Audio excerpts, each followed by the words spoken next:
अब तक आप जान चुके हैं आप जिस जर्नी पर आए हुए हैं वह आपके अकेले की जर्नी है। आपको इस जर्नी पर अकेले ही चलना है।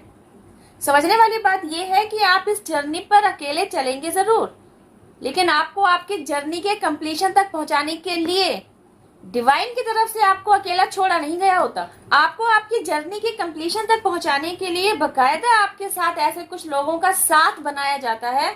आपकी लाइफ में ऐसे कुछ लोगों की एंट्री कराई जाती है जो ड्रामेटिक वे में आपको आपकी जर्नी के कंप्लीशन तक बढ़ा रहे होते हैं। वे लोग कौन होते हैं? यस ऑफ कोर्स, आपसे जुड़े हुए लोग, आपके घर परिवार के लोग, आपके फ्रेंड्स, आपके कलीग, आपके पड़ोसी, जो कोई भी आपसे डायरेक्टली इनडायरेक्टली आके जुड़ता है वो एक्चुअली आपको आपकी जर्नी के कंप्लीशन तक पहुंचाने के लिए ही आपके पास आया होता है। ये है आपकी जर्नी और ये है आपकी जर्नी में आने वाले पड़ाव। And here is the main point, that is end of the journey. आपकी जर्नी का पहला पड़ाव स्ट्रेंथ। अगर आपके अंदर स्ट्रेंथ ऑलरेडी मौजूद है तो आप अपनी जर्नी के इस पड़ाव में बिल्कुल स्टक नहीं रहेंगे, इवन आगे की तरफ बढ़ चुके होंगे। आपकी जर्नी का नेक्स्ट पड़ाव मैच्योरिटी, इसकी तरफ बढ़ चुके होंगे। और अगर आप मैच्योर्ड भी हैं तो आप यहाँ भी स्टक नहीं रहेंगे, आप अपनी जर्नी के अगले पड़ाव क्लैरिटी, इसकी तरफ पहुंच चुके होंगे। आज की वीडियो में हम एक्चुअली आपके जर्नी के एक इंपॉर्टेंट पड़ाव क्लैरिटी से रिलेटेड कुछ जरूरी बातें शेयर करेंगे। अभी हम जान लेते हैं स्ट्रेंथ और मैच्योरिटी के बारे में। स्ट्रेंथ और मैच्योरिटी, आपकी जर्नी के इन दो जरूरी पड़ावों से रिलेटेड डिटेल्ड वीडियो ऑलरेडी मैंने इस चैनल पर अपलोड कर रखी हैं। आप चाहें तो उन्हें भी देख सकते हैं, वहां से भी अपने लिए कुछ जरूरी गाइडेंस ले सकते हैं।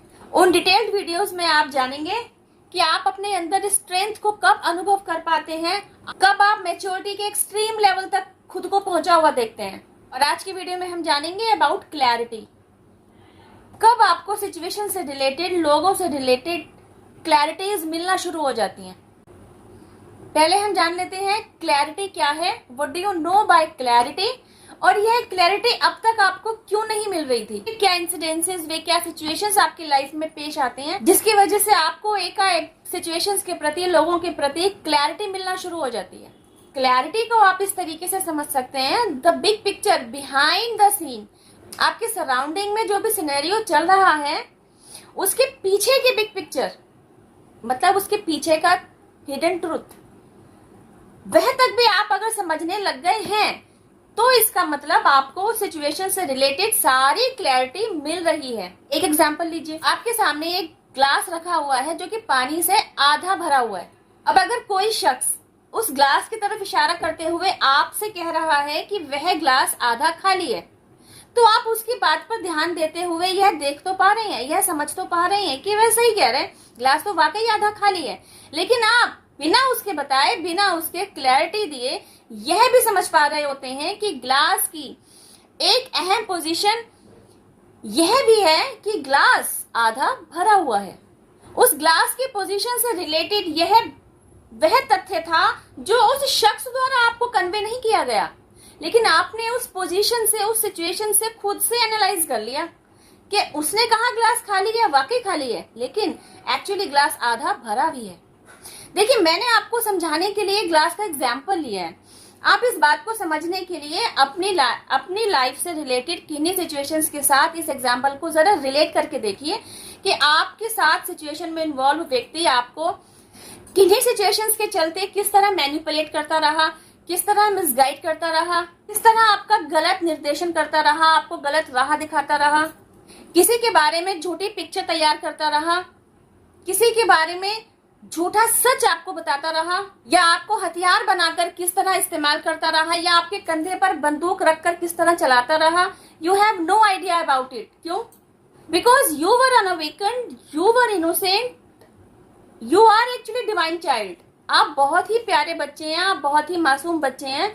आपको दुनिया की चालाकी नहीं समझ में आती। आपसे जुड़ा वह शख्स जिस भी तरीके की कहानी आपके सामने घड़ता रहा, आप उसी पर आंखें बंद करके यकीन करते चले जा रहे थे। आपने उस पर एक तरीके का ब्लाइंड फेथ किया हुआ था, और इनोसेंट होने की वजह से, इमेच्योर होने की वजह से आप उस सिचुएशन के पीछे की बिग पिक्चर को समझ ही नहीं पाते थे।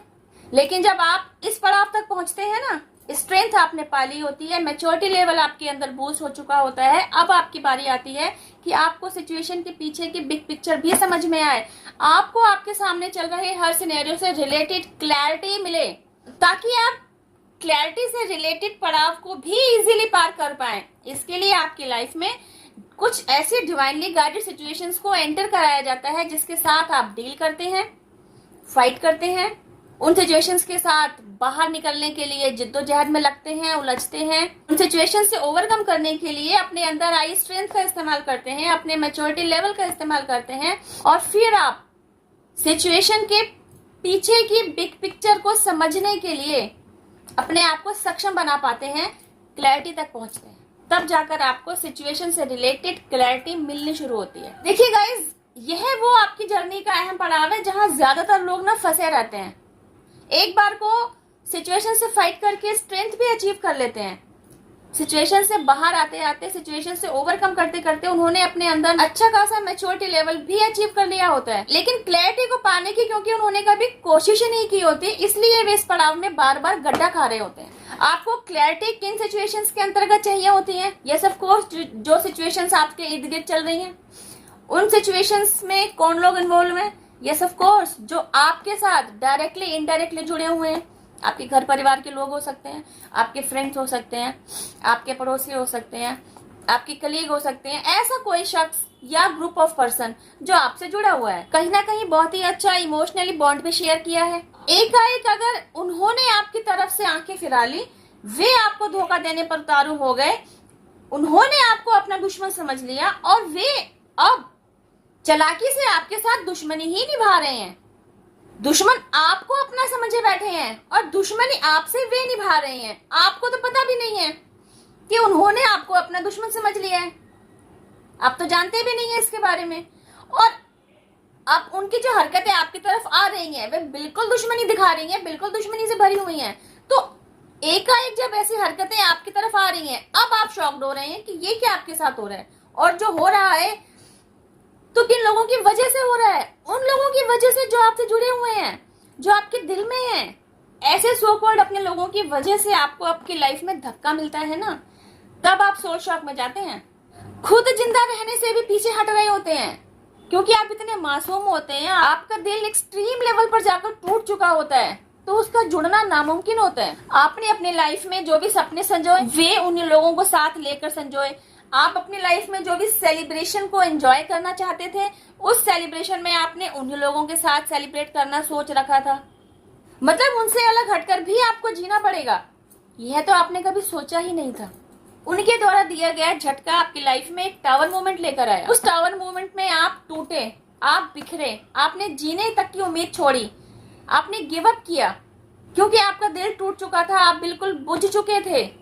फिर ऐसा क्या हुआ कि आप वापस से उठ खड़े हुए। न केवल आपका न्यू वर्जन सामने आया, आपको हर सिचुएशन के प्रति क्लैरिटी भी मिलनी शुरू हो गई। क्या हुआ आपके साथ? कुछ और नहीं, ट्रांसफॉर्मेशन पीरियड से आप होकर गुजरे हैं। This was the period of divine intervention in your life. जब आप टूट चुके थे, बिखर चुके थे, आगे जीना नहीं चाहते थे, लाइफ में हर जगह ब्लैंक आप खुद को पा रहे थे, आपको समझ ही नहीं रहा था अब क्या, आगे क्या, कुछ नहीं समझ में आ रहा था, आप शून्य हो गए थे। तो हुआ क्या, यह जो डिवाइन इंटरवेंशन आपकी लाइफ में आया ना, इसने आपकी काया पलट कर दी। दिल तो आपका टूट ही चुका था, बिखरने तो आप लगे ही थे। इस डिवाइन इंटरवेंशन से क्या हुआ, आपको 440 का झटका एक ही बार में दे दिया गया। आपको पूरी तरह तोड़ दिया गया, आपको पूरी तरह बिखेर दिया गया। जो भी झूठे सच्चे रिश्ते अभी भी नाम मात्र के आपकी लाइफ में रह गए थे, उनसे भी सेपरेशन दिला दिया गया, आपको बिल्कुल अकेला कर दिया गया। और यह सब कुछ आपके साथ सिर्फ और सिर्फ इसलिए किया गया ताकि आप खुद के ऊपर काम कर सकें। बहुत खुश कर लिया सबको, बहुत जी लिया सबके लिए, अब सब पे से अपना फोकस हटाकर आपका फोकस खुद पर रह सके। This was the miraculous isolation period in your life. During this period आप अवेकनिंग प्रोसेस से गो थ्रू होते हैं, खुद पर काम करते हैं, एक्सट्रीम लेवल का इनर वर्क करते हैं, खुद को हील करते हैं। यही वो प्रोसेस है जिसे कंप्लीट करते करते आपको सारी क्लैरिटीज मिलना शुरू हो जाती है। आफ्टर अवेकनिंग प्रोसेस आपके लाइफ में वह मैजिक क्रिएट किया जा चुका होता है कि अब आपको कोई मैनिपुलेट नहीं कर सकता था, अब आपको कोई बुद्धू नहीं बना सकता था, अब आपके कंधे पर कोई बंदूक नहीं चला सकता था। अब आपके अंदर चूंकि इतनी स्ट्रेंथ आ चुकी थी, आपकी विल पावर स्ट्रांग हो चुकी थी, अब आपके लिए कोई बैकबाइटिंग नहीं कर सकता था, क्योंकि आपसे दुश्मनी निभा रहे वे आपके सो कॉल्ड अपने अब खुद आपकी अंदर की इस स्ट्रेंथ से डर रहे थे। दूसरी तरफ आपकी लाइफ में आज की तारीख में स्ट्रेंथ थी, मैच्योरिटी थी और थी हर सिचुएशन और हर तरीके के लोगों को समझने की क्लैरिटी। आप अपनी जर्नी को कंप्लीट कराने के मिशन पर चल रहे हैं और अब तक आपने 3 महत्वपूर्ण पड़ाव पार भी कर लिए हैं, स्ट्रेंथ, मैच्योरिटी और क्लैरिटी। कल की वीडियो में एक और महत्वपूर्ण पड़ाव को लेकर डिस्कशन जारी रहेगा। इस वीडियो में बस इतना ही। अब मैं आपसे मिलती हूँ मेरी नेक्स्ट वीडियो में। टिल देन हैव पेशेंस, रब्बा खैर, जय माता दी, take care, bye, stay blessed. और डिवाइन पावर जिनमें भी आपकी श्रद्धा है, universe, angels, ancestors, spirit guides, mother nature, पूरे डिवाइन रियल्म को थैंक यू ज़रूर कहिए, इन्हें अपना ग्रेटिट्यूड देते रहिए। नवरात्रि आ रही हैं, कमेंट बॉक्स में जय माता दी लिखकर ज़रूर जाइए।